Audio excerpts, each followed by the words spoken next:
Working Fans Podcast. Cool. Yep. All right, here we go. Coming down 3, 2.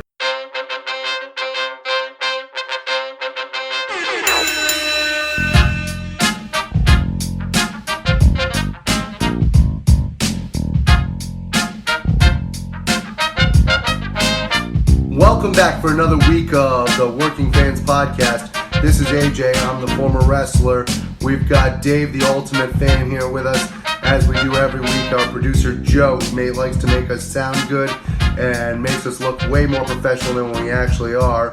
As always, you can find us on Twitter, that's @FansWorking, Facebook, Working Fans Pod. We've got email where you can reach out to us and please contact us to let us know what you think of the podcast and for any ideas that you might have. That's workingfanswrestlingpod@gmail.com.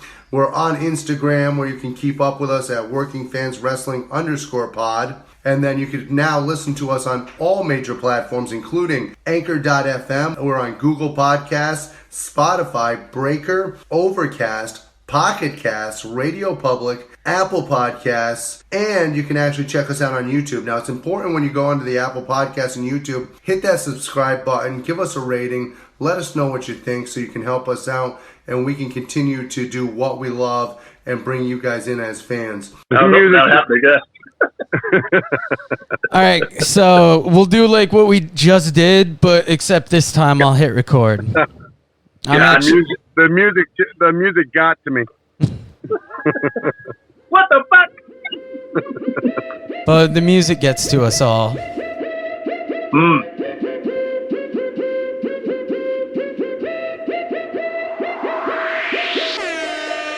All right, everybody, welcome back for another week of the 531, where we take our top 5 lists on a particular subject, vote it down to a top 3 list, and then further debate that down to the number 1 of that week's particular subject. Dave, you got a pretty interesting topic for us this week. Can you tell the people what you came up with? We got the top 5 greatest tag teams that never reached their full potential. So teams with a lot of talent, a lot of potential, but they just didn't quite make it as far as we had hoped. So it's the top 5 tag teams that weren't the greatest.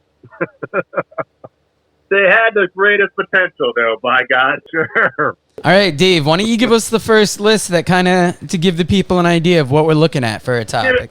Yeah, I'll give you an idea what you're looking at. I'll start off with Scott from Voluntown.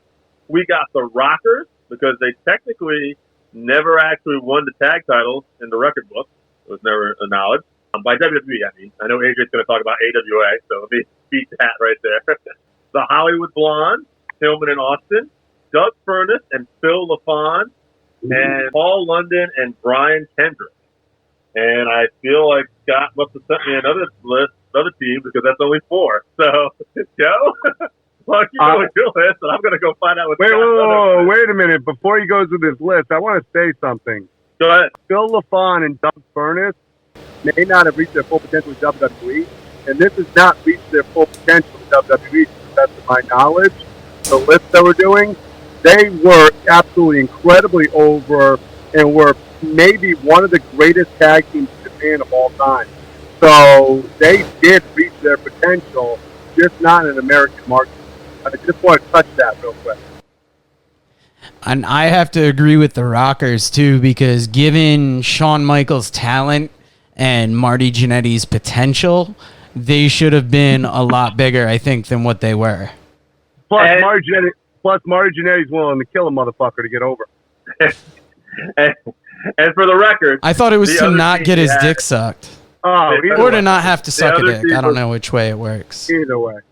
The other team was the Can-Am Connection. Scott, I'm sorry. Ooh. All right, Chris Zauha from Illinois got us a list. He's got the Hollywood Blondes, the 92-93 version. He has Haas and Benjamin, American Alpha, Power and Glory, and Arn and Bobby. Can we just say, for the record, as these lists come out, unless specified, when they say the Hollywood Blondes, they're talking about Hillman and Austin.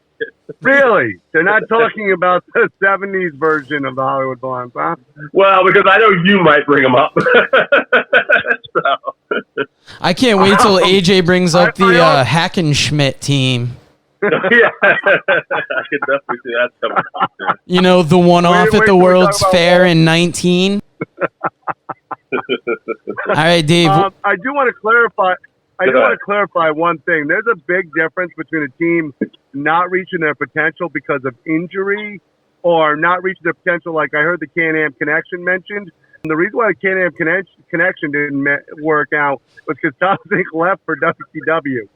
So there's a difference between injury and somebody leaving the federation and a team that actually stays together and just doesn't reach potential. Oh, yeah. We're going to see a whole variety of that.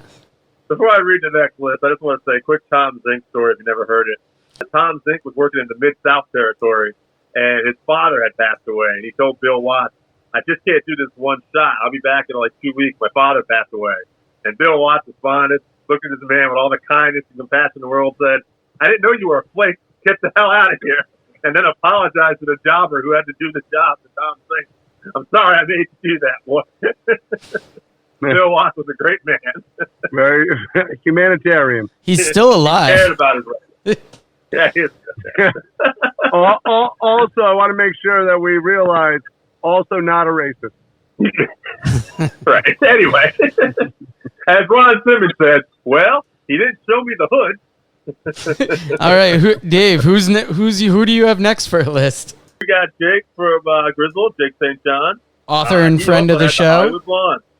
Great friend of the show. Hollywood Blonde, the Rockers, Power and Glory, the Skyscrapers, Sid Vicious and Danny Spivey, and the Killer Elite Squad. Oh. Ooh, that's a good one.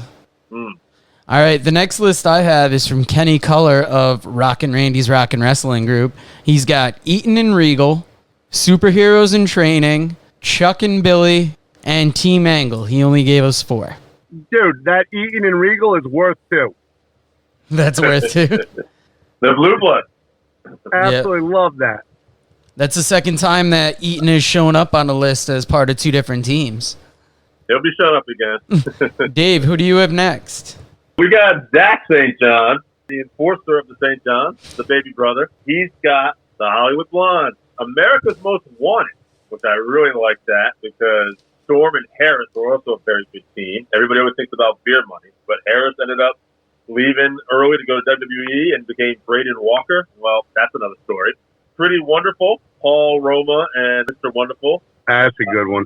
The Skyscrapers again. And he's also got Chris Candido and Lance Storm, who said he just loved that team and wished they would have done more with them. First of all, great list. Second of all, I'm pretty sure he prefers to go by as Booger Red. Booger Red, yeah. According to Eddie Mansfield, Anyway. apparently. But Tim Hartford brings us a list. He's got the British he does. Bulldogs, and he says that's because of the Dynamite Kid. He's got Harlem Heat, and because they were only in WCW. If they brought him over to WWE, I do admit they could have, with the right push, been major. He also has Haas and Benjamin and says that they existed when WWE wasn't taking tag teams seriously. Tyson Kidd and Cesaro would have been great if they stuck together longer. And Kai and Tai. Yeah. Harlem Heat was tag team champions during a time period when WCW was beating the ass of the WWE. So technically, they were over more than any team in the WWE. Oh, that's a good point. Well, I mean, he's right to a point. I do want to say the New Age Outlaws were about to take over that scene pretty soon, and they were pretty damn over. Yeah. Which one had better wrestling skills? I just said who was more over. That's all. I don't care. No, that's what it's about. All right, who do you got next, All Dave? right. We got long-time original listener, Day One, Randy Osga, and he's got a list for us, and here it goes. The Hollywood Blonde. I feel like I know where a lot of these lists are going. The Thrill Seekers. That's a good list right there. Chris Jericho, Lance Storm. Solid team. I like this team being on the list. The Faces of Fear. Ming and Barbarian. Couple horses, couple badasses, but for whatever reason, neither one of the companies ever pushed these guys to the moon. The Rockers, and here's one you'll love to, Road Scholars. Cody Rhodes and Damian Sandow. That's nice. I like that. I like to picture Randy Osga literally wiping the milk off of his hands from the cows to type to you these lists. Randy, That's your man right there. That's your CM Punk. All right, speaking of wiping the milk from his hands, we got Jesse from New Hampshire. He's got Eminem, American Alpha, Haas and Benjamin, Doom, and Gallows and Anderson in WWE. I like he specified WWE because, like AJ was saying earlier, very successful Furnace and LaFon were in Japan. Clearly, Gallows and Anderson were very big in Japan. So I like the specification. I like the fact that two of his teams were world tag team champions on multiple occasions in the WWE, and they didn't reach their full potential. Could have been more, damn it. All right, Dave, who do you got next? I got the last one besides me on this list, Michael Flynn. He's also got Doug Furnace and Phil LaFon, and he made sure to say this. Actually, Scott did too. They probably could have gone further in WWE had they had more personality. Or had they been over 5'10". They were both obviously great athletes. He also has the Eliminators on his list. I like that pick a lot. That is a great pick. That is one of my favorites. Cronus, I always wondered what happened to him. Why he didn't quite go further. Another familiar pick, the Hollywood Blonde. And we also have the recount. In particular, he wants to say mostly he's talking about Shannon Moore and Shane Helms, not Evan Courageous. He didn't say nothing happened in Evan Courageous, but I'll say it. And last but not least, I like this pick a lot, Christian York and Joey Matthews of ECW. Wow. Good pick. Another good list. All right, my brother brings us another list this week. He's got the Revival, the Ascension, the Rockers, the Natural Disasters, and Bo Dallas and Curtis Axel. And I got to say, the only group I think I'd have to disagree with is only the Natural Disasters, because Bo Dallas and Curtis Axel should have been so much more, being like sons of wrestlers and having the talent that they have. Obviously, we've made a case for the Rockers, and the Ascension were so badass in NXT and then almost got neutered the second they came to Raw.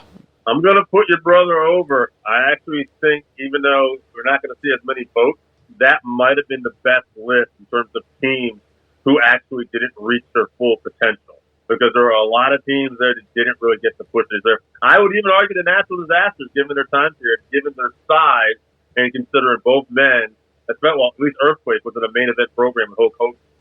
Sorry, I'm going to make a prediction here. Dave's list is coming up. I'm predicting Young Stallion, and I'm predicting Kai and Tai. Just making a prediction ahead. I predict pain. Go ahead. Go back to what you were saying. All right, I'll bring you my list. Dave, you bring us your list, and then AJ can round us out today. I've got the Revival, the Rockers, Doom. I've got Shelton Benjamin, but I've got his team with Brock Lesnar because they did a little time in OVW. And imagine if that Minnesota stretching crew made its way to the main roster. They'd be just an unstoppable tag team. And then you've got American Alpha to round out my top five. Absolutely. Good call. Okay. My list, a familiar one, the Skyscrapers. I thought Sid and Spivey just were awesome, had great looks, and for whatever reason, they didn't keep them together. So Mark Callis sucks? No, I'm not talking about Mark Callis. I'm talking about Sid and Spivey. Yeah, I know. Everybody keeps talking about Sid and Spivey. Everybody keeps freaking not mentioning Mark Callis like he just sucks. No, it was just that I think Sid and Spivey was the original. That's the one you think of. I don't know. Yeah, I get it. Everybody likes the blondes better than the freaking redheaded bastard. I get it. We like the original. All right. Doug Furnace and Phil LaFon also made my list because I think they could have been more. All right. Also, Joey, Doom. I'm glad you reminded me of that because I almost forgot to put them down, and I was going to put them there earlier. Simmons and Reed, great look, great team. And they've been in another era, not competing with the Steiner brothers, the Road Warriors, and the Samoan SWAT team. Their run might have lasted even longer. Also, Iron Anderson and Bobby Eaton, who held the tag title, but in my opinion, were one of the best tag teams ever. And it's a damn shame from a technical standpoint they didn't have multiple tag team title reigns and been on top longer. So Iron and Bobby, one of the best teams, I think, could have been even more. And last but not least, I also had the Rockers because I thought Marty and Sean were tremendous, and I thought they should have had a long run with the tag team. All right, we're looking at you, AJ. Yeah, all right, so this is an easy one. I got to start off with the McGuire twins. Just kidding. First ones on my list were actually the Rougeau brothers. I think the Rougeau brothers were ahead of their time. Their tag team skills and the way that they actually communicated and worked together in the ring was on par with other teams of their generation, like the Hart Foundation and the British Bulldogs. And I don't feel that they ever got the legitimate push that they really deserved. Is it because they worked in French? Tag team. It could be, but they were just a true heel tag team. And I would have liked to have seen them have a championship run. So I think they get overlooked. There were no Quebecers. Who is though? My number 2 one on the list is going to be a surprise to some people. It's going to be a surprise to you. You're making it up right now. Brody and Hansen. Brody and Hansen got broken up by Bill Watts because he wanted them to be singles wrestlers, and they never actually got the opportunity to really get the push that I think they could have been a monster tag team for God knows how long. Another one for me is actually Gordy and Williams. I think Steve Williams and Terry Gordy, had a WWE run with their hard-hitting style, obviously similar to LaFon and Furnace, who were huge in Japan. They were gods in Japan.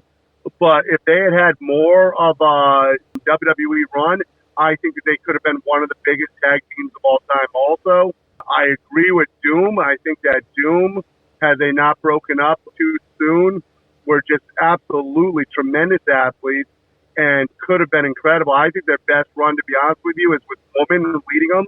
When you had that sex appeal and then you had the team, absolutely outstanding. And then my last tag team is actually Amish Roadkill and Danny Doran. I think they were a tremendous tag team, and I would have liked to have seen them with a run in a major market. I think that they were not utilized when the WWE had the opportunity to bring in ECW guys, and I think that that's a tag team that could have went over. I just got one thing to say. Chicken. How's that for making up a list on the fly, motherfuckers? That's not bad. All right. I just want to say, too, one more thing, too. I feel so bad for poor Bruiser, Brody, and Stan Hansen getting those singles run. Boy, Bill Ross was really out of his mind. That didn't work out for those guys at all, huh? Yeah, but it's still... No money. Hey, Rod Simmons from Doom went on to win the freaking world title. I'm sure he's really crying about the breakup. Yeah, that's true. All right, guys. All right. So by my count, the Hollywood Blondes made quite a few lists. So did the Rockers. Yeah. Who would you guys put in that third spot? Wow. I mean, I would go Hollywood Blondes. Yeah. Well, they're in. To me, the Rockers, even though they didn't win the championship in the WWE, at least had an opportunity to be on the larger scale. They're also in. I don't think the Hollywood Blondes have the opportunity. They're both in. He wasn't saying which one should move on. They're both automatically in. We're talking about who's going to be the third guy. Thanks for showing up today. Anyway, I'm going to say the Skyscrapers. They made a lot of lists too. That's the guy I would think. Or, AJ, I'll let you decide here. Don't you redeem yourself. Skyscrapers or Furnace and LaFon? Who should move on? Wow. I would go with the Skyscrapers. Yeah. Okay. I wanted to argue with you, but you picked the one tag team I didn't want to pick. All right. So it's the Skyscrapers, the Rockers, and the Hollywood Blondes. Do I have to ask who's getting bounced first? Yeah, see you later, Skyscrapers. But since we're bouncing them first, let's give a little talk about why we think they're so underrated. Because I know AJ was making a push for the Mark Calloway version, but like Dave, what about the Skyscrapers to you? Like, what made you think they had potential, and then why do you think they just didn't live up to it? I'm not even sure I would have bounced them first, honestly. You're on your mind. I think they had more potential. If you look at the word potential than any of these teams on here, Sid had a presence and a charisma about him that he headlined multiple WrestleManias. He's been a world champion in WCW and WWE, and still people talk about Sid like he didn't reach his full potential. Throw that with Dan Spivey, who also had the look and was a badass, who the Road Warriors went out. This is the Mark Calloway version. But they went out with the Skyscrapers. Danny ended up beating them down with a chair. got stiff with them because the Road Warriors weren't taking them seriously or something was going on. And then in the back, he told Mark, be ready when the Road Warriors come out. And Mark Howie was like, holy shit, these are the Road Warriors. And they went back and they saw Dan Spivey, who took liberties with chair shots, and they said, thanks for the match, Dan. That was great out there. Okay, thank you for making my argument as to which skyscrapers was better. However, Dan Spivey, as much of a badass as he was past his prime by that point, could barely freaking move, and was getting ready for the tail end of his career. He was going to have a great run in WWE as Wailing Mercy. You mean the 3 months that he was Wailing Mercy before he was too injured to wrestle again? People's lives are going to be in Wailing Mercy. However, the total run of the skyscrapers as a team, what did they have, like 3 matches on freaking Clash of the Champions? Unfortunately, yes, because that's why they didn't live up to their potential, because it was robbed from them politically. They should have been further. Okay, so you're saying they had more potential. Dave, it's not too often I'll pile on and tell you why you're wrong, Dave, but let me tell you why you're wrong. The skyscrapers, if you want to talk about upfront potential, yes, they were giants, and they should have had the whole wrestling world in front of them. But the Hollywood Blondes was Steve Austin and Brian Pillman. Hold on. The Rockers is Shawn Michaels and a dude that murdered a guy and then went on to success. You know, like... I almost about the Rockers. That's what I was about. Dude, Marty Jannetty's still out there. He'll get retribution, buddy. I'm not saying I was going to bounce the Rockers. But that was the team I was considering bouncing. That's what I wanted to discuss. Not the Blondes. The Blondes won this thing. First of all you got to do for potential is put Sid up against Shawn. Shawn has the better career and better potential. Marty Jannetty versus Dan Spivey. Marty Jannetty, even after the Rockers broke up, still won the freaking Intercontinental title. Yeah. Damn shame they didn't put it on Spivey. All right, guys. We went from 3-1 because I feel like AJ just knocked it out of the park with his argument against Dave, and I don't say that often. And, I mean, obviously the Hollywood Blondes are going to win. They were one of those great WCW tag teams that, I mean, they should have had a better run. And you see what they did separately from there, so they went on to really good careers. And I want to say one thing. Guys, I want to say one thing real quick about Brian Pillman, because you talk about potential on this list. Out of all the tag team wrestlers we talked about on this list, Brian Pillman is probably the most underutilized because of that car accident and the injuries, and then, of course, passing away young. He's probably the most underutilized potential of that whole list. And the fact that we don't know, with his wrestling mind, what he could have been, makes easily the Hollywood Blondes the winner of this list. Well, it's a 2 separate things, but anyway. All right, guys. Well, you hear the music. You know what that means. The Hollywood Blondes have taken it as the top team that did not reach their potential. And as always, thank you for joining us. If you're finding us on YouTube for the first time, like, subscribe, share.